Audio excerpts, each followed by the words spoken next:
একটা last Bangla film আমি ফ্যান্সদের জন্য করবো, তুই গানে থাক, তোকে অভিনয় করতে হবে না, মানে এইরকম। মানে গানটা যে আমার সবকিছু, সেটা কিন্তু রুম্বাদাও বুঝেছিলেন যে গানই আমার সবকিছু, বা গান করতে এসে অভিনয়। যে আমার রুমপাড়া থেকে জেনিভারে, রুমপাড়ায় আমার ছোটবেলারই নাম, আমার এটাই আমার আসল নাম। মালাবদল ছবি সেই দুষ্টু মিষ্টি রূপসাকে নিশ্চয়ই মনে আছে।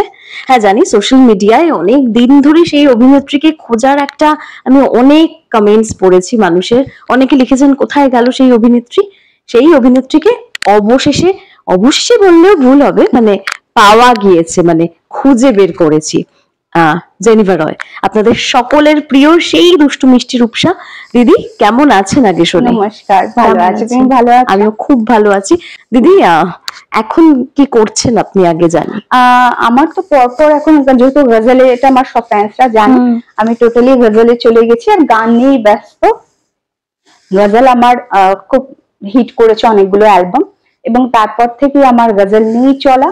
এবং মানে এখন ওয়ার্ল্ডে গজল আমার একটা ভালো জায়গা, একদম খুব ভালো জায়গা হচ্ছে ধীরে ধীরে। ছোটবেলা থেকেই গজল নিয়ে শুরু করে দিয়েছিলাম, তারপরে প্লেব্যাকও তার সাথে আমার চলছিল, তো প্লেব্যাকের সাথে গজল, আর এখন আমার শুধু প্লেব্যাকের কাজই আমি বেশি করছি। আচ্ছা, একটু যদি জানি যে মালাবদল যে সময় অভিনয় করেছিলেন আপনি, আপনার বয়স তখন কত ছিল? অনেক কম, অনেক, প্রায় তখন ওই 14-15 এরকম ছিল। কিন্তু অভিনয় আশাটাও কিন্তু গানের হাত ধরে, গানের হাত ধরে। একটু শুনি গল্পটা, যারা জানেন না তাদের। আমি যখন একটা অ্যালবাম করি ছোটবেলায়, ছোট থেকেই বাবা মা দুজনেই সিঙ্গার, বাপিরা শিখারা, এবং সবাই জানে গান গাইতে গাইতে একটা অ্যালবাম হয় সজনী বলে, এবং আমার বাবার যে বন্ধু আছেন মোহন কাকু, উনি অ্যাকচুয়ালি সুর দিয়েছিলেন এবং ভালো কথা লিখেছিলেন। SBMC কোম্পানি থেকে ওটা রিলিজ হয়। ওই অ্যালবাম করার পর যে প্রডিউসার ছিলেন অ্যালবামের, তো উনি ক্যাসেটটা প্রায় শুনতেন, ভালো লাগতো, তো উনি মালাবদলে পার্ট ফাইন্যান্সে ছিলেন, ইনভেস্টার ছিলেন। তো উনি যখন মালাবদলে গানের কথা আলোচনা হয়, তখন ওনারা বলেন যে আমার কাছে একটা সিঙ্গার আছে, ও আমার কাছে ক্যাসেট আছে, তোমরা শুনতে পারো, যদি গানটা ভালো লাগে, গলা ভালো লাগে, ডেকে নিও। তো গলা ওরা দেখে খুব ভালো লাগে, বলে ঠিক আছে তাহলে সিঙ্গারকে ডেকে নিন, আমরা কথা বলি মালাবদলের গানের ব্যাপারে। তা আমাকে ডাকে, আবিরদা তখন আমার সাথে গানের কথাই বলছে, কিন্তু ডিরেক্টর হঠাৎ করে আমার দিকে বারবার তাকাচ্ছে, তাকিয়ে তারপর আমার প্রডিউসারের সাথে কিসব কথা বলে আমার কাছে এসে বললো যে তুমি একটা কাজ করবে, আমাদের কথা শুনবে, তুমি এই ছবিতে অভিনয় করবে এই ছবিতে অভিনয়। তখন কি মানে বলেছিলেন যে বিপরীতে কে থাকছেন? না, তখন আমি কিছুই জানি না, তখন আমি শুধু বলেছি কি রোলে, কারণ আমি ভাবছি যে হিরো হিরোইন নিশ্চয়ই চুজ করা হয়ে গেছে, নাহলে গানের জন্য ডাকবে কেন। তা ঠিক আছে, করবো কি রোলে। তখন বললো যে লিড রোলে, হিরোইন রোলে। আমি বলছি হিরোইন রোলে, ওরে বাবা, তা পুরো স্ক্রিপ্ট দিচ্ছি আমার উপরে, টোটাল স্ক্রিপ্ট। তখন আমি বলছি আমি তো অভিনয় জানি না খুব একটা, বলছি আমি শিখিয়ে নেবো, কোনো ব্যাপার না, তোমাকে অভিনয় করতে হবে না, তুমি ন্যাচারাল যেরকম আছো ন্যাচারাল ভাবেই কথা বলবো। সেরকম দেখেছি আমরা ছবি, আর আমি ন্যাচারাল অভিনয় করেছি।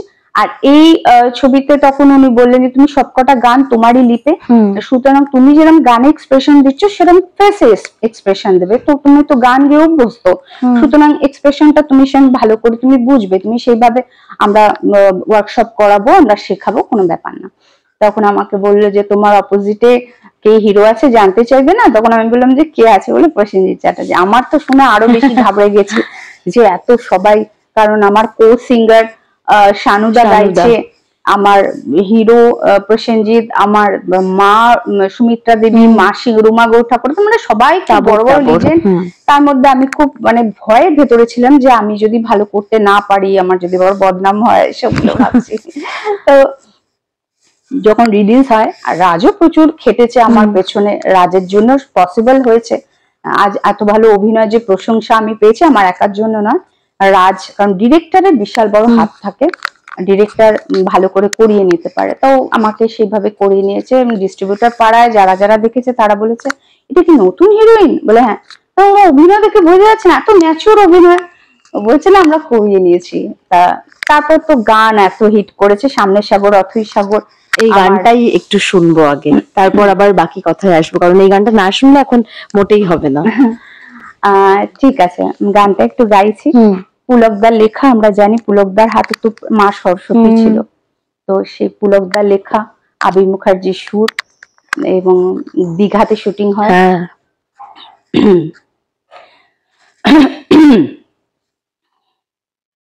সামনে সাগর, অথাই সাগর, যেন আমার মন, কেন তলে ঢেউ, কেন ভেঙে দেয়, জানি না তার কারণ, জানি না তার কারণ,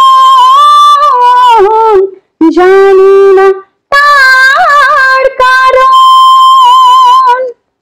অসাধারণ। এই যে যখন গানের শট চলছিল, বুম্বাদা কি বলেছিলেন একটু শুনি, আমি একটু আগে অফ ক্যামেরায় শুনে নিয়েছি সেটা।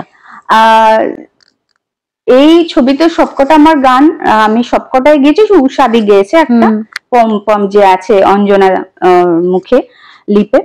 তো এই ছবিতে যে ডুয়েটের একটা ছিল, যেটা আমারই গান, মানে আমার লিপেই থাকবে, কিন্তু বুম্বাদার সাথে শুট ছিল।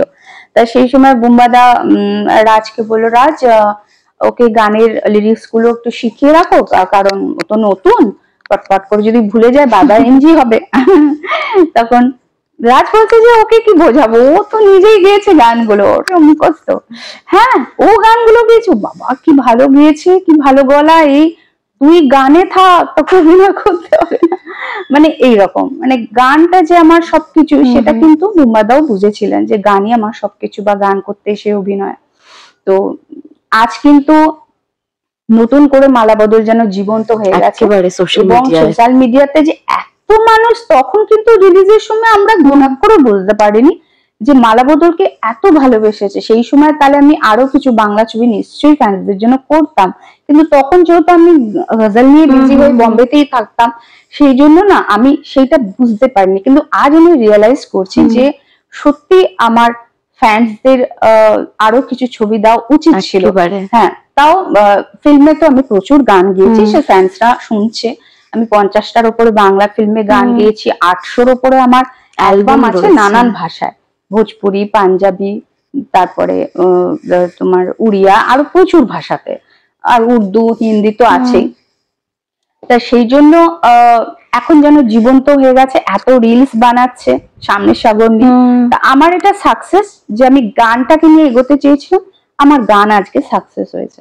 বুম্বাদা জানেন যে এখন পুরোপুরি গানই, আর অভিনয় নেই, পুরোপুরি গান আর গজলে যে বুম্বাদা জানেন, কারণ আমার মিস্টার ফান্টুসে গিয়েছিলাম, তখন রিলিজ পার্টি ছিল, সেখানে গিয়েছিলাম, বুম্বাদা ছিলেন। তো রাজ বলেইছে যে এখন শুধু গান নিয়েই রয়েছে ও, আর প্রচুর ফিল্মে গান গেয়েছি। আর সবচেয়ে ভালো যে আমি গজলে চলে যাওয়ার পর আস্তে আস্তে ওয়ার্ল্ড ফেম আমার আস্তে আস্তে হচ্ছে, ধীরে ধীরে আরো হবে, কারণ গজলে একটু টাইম তো লাগে। এবং গজলের জন্য আমি প্রচুর অ্যাওয়ার্ড পেয়েছি, ইন্টারন্যাশনাল অ্যাওয়ার্ড, এখানে রবীন্দ্রনাথ টেগোর অ্যাওয়ার্ড পেয়েছি এতে ইসলামিক সেন্টারে, তারপরে দিল্লিতে যে আমার ইন্ডিয়ান আর্মি, আমাদের ইন্ডিয়ান আর্মি একটা বিশাল অ্যাওয়ার্ড আমাকে দিয়েছেন, এবং বিএফজি অ্যাওয়ার্ড পেয়েছি। এবারে আমি প্রচুর দশভূজা অ্যাওয়ার্ড, বঙ্গ সম্মান, বাংলা গৌরব, মানে প্রচুর, সবই গজলের জন্য পেয়েছি, কোনোটা কিন্তু বাংলা ছবির জন্য না, বা বাংলা ছবিতে যে এত বছর ধরে গাইছি বাংলা ফিল্মের গানের জন্য পাইনি, তবে গজলের জন্য পেয়েছি, যেহেতু ফিমেল গজল সিঙ্গার আমি ছাড়া কেউ নেই। যেভাবে আমি আমার গজলগুলোকে রিপ্রেজেন্ট মানে প্রেজেন্ট করেছি, আমার এহসাস যেরকম হিট করেছে, এহসাস জিমা গ্লোবাল মিউজিক্যাল অ্যাওয়ার্ডে নমিনেটেড হয়েছে, সুস্মিতা সেন লঞ্চ করেছে, মানে এটা আমার কাছে অনেক মিরাকেল প্রজেক্ট। তারপরে সস্তে সস্তে লঞ্চ হয়, তারপরে আমার এখন আসছে মুনতাজির, আসছে সাংদিল, আসছে ডুয়েট অ্যালবাম, আমি জাভেদ আলী আর রূপকুমার রাঠোর, আর মুনতাজিরটা আমার মুনওয়ার রানা লিখেছে, টোটালি আমার সোলো অ্যালবাম। বেশ, আচ্ছা, এই যে অভিনয়, মানে মালাবদলের পরও তো বেশ কিছু ছবিতে, বিভিন্ন ভাষাভাষীর ছবিতেই কাজ করেছেন, তো অভিনয়ে কোনো অ্যাওয়ার্ড না পেয়ে গজল অ্যাওয়ার্ড, কখনো খারাপ লাগা কাজ? না না, কোনো কিছু খারাপ লাগেনি, কারণ আমি মালাবদলের পরে ত্যাগ করি এসএমএস ফিল্ম, যতীন বড়া আমার, ও সুপারস্টার, ওখানকার নাম্বার 1, ওর উপরে এখনো কেউ নেই, এখন বোধহয় ও পলিটিক্সে চলে গেছেন।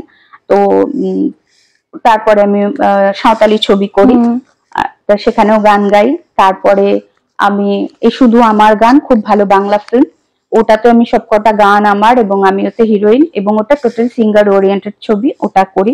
খুশবু করি, ওটা সিঙ্গার ওরিয়েন্টেড ফিল্ম, ওখানে গজল থাকে, ওখানে রশিদ খানজি গিয়েছেন, ওস্তাদ তন্ময় বোস মিউজিক করেছেন, তবলছি আমরা জানি, তবলা প্লেয়ার খুব ফেমাস, এবং নিহালদার ডিরেক্টর। তো ওটাও খুব ভালো ফিল্ম।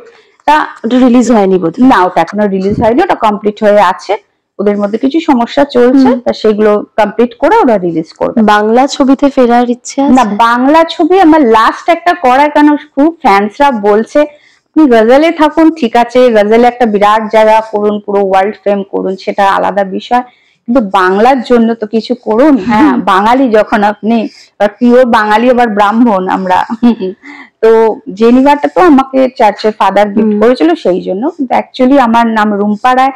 দূরদর্শন, দিল্লি দূরদর্শন যারা দেখবে আমার ইন্টারভিউ, তারা বুঝতে পারবে যে আমার রুম্পা রায় থেকে জেনিভা রায়। রুম্পা রায় আমার ছোটবেলারই নাম, আমার এটাই আমার আসল নাম।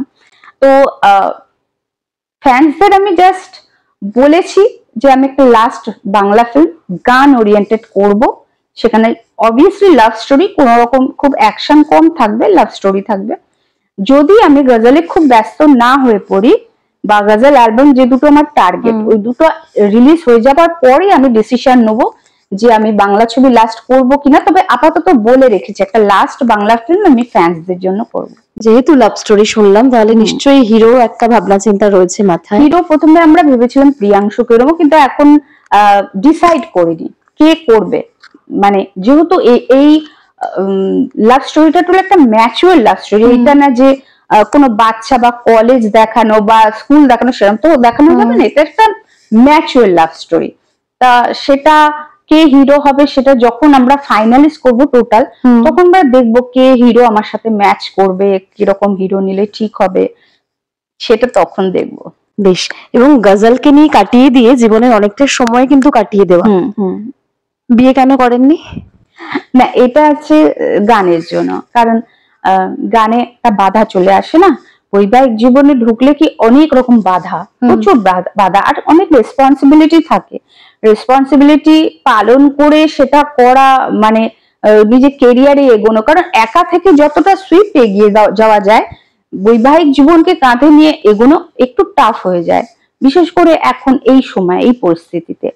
তা সেই জন্য আমি করিনি, এখনো কিছু চিন্তা করিনি, অফার অনেক আছে, তবে দেখবো কি করা যায়। বাংলা ইন্ডাস্ট্রি থেকে অফার আছে? না, বাংলা ইন্ডাস্ট্রিতে সেরকম আমার সাথে কারোরই কোন রকম সেরকম সম্পর্ক নেই যে বাংলা ইন্ডাস্ট্রিতে কেউ আমাকে বিয়ের জন্য অফার করবে, কারণ তারা জানে যে জেনিভার পুরো পাঁচটাই আলাদা, মানে এটাই আলাদা।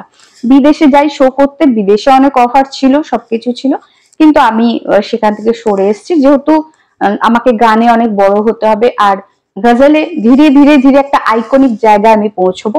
সেই দিনের খুব বেশি অপেক্ষা নেই, কারণ ইতিমধ্যে কিন্তু আমরা যেটা জানতে পেরেছি অনেক ঘাটাঘাটি করে এবং কথাবার্তা শুনে, ভারতবর্ষে বোধহয় আপনি একা মহিলা গজল শিল্পী। হ্যাঁ, যেহেতু চিত্রাজি ছিলেন এই মুহূর্তে দাঁড়িয়ে, হ্যাঁ ওনারা সব ছেড়ে দিয়েছেন অনেক আগেই, আর এই মুহূর্তে যে লাইমলাইটে সেইভাবে আসছে, যেরকম বম্বেতেও আমার অনেক ম্যাগাজিনে অনেক ইন্টারভিউ, যে আমি মেন, মানে ওনারাও সার্ভে করে দেখেছেন যে আমি একমাত্র ফিমেল গজল সিঙ্গার যে সেইভাবে এগোতে চাইছি, সেইভাবে অ্যালবাম গুলো প্রেজেন্ট করতে পারছি, যার জন্য আমি এত অ্যাওয়ার্ড পেয়েছি। এই 2024-এ আমি 6টা অ্যাওয়ার্ড পেয়েছি, তার সাথে গোল্ড মেডেল পেয়েছি।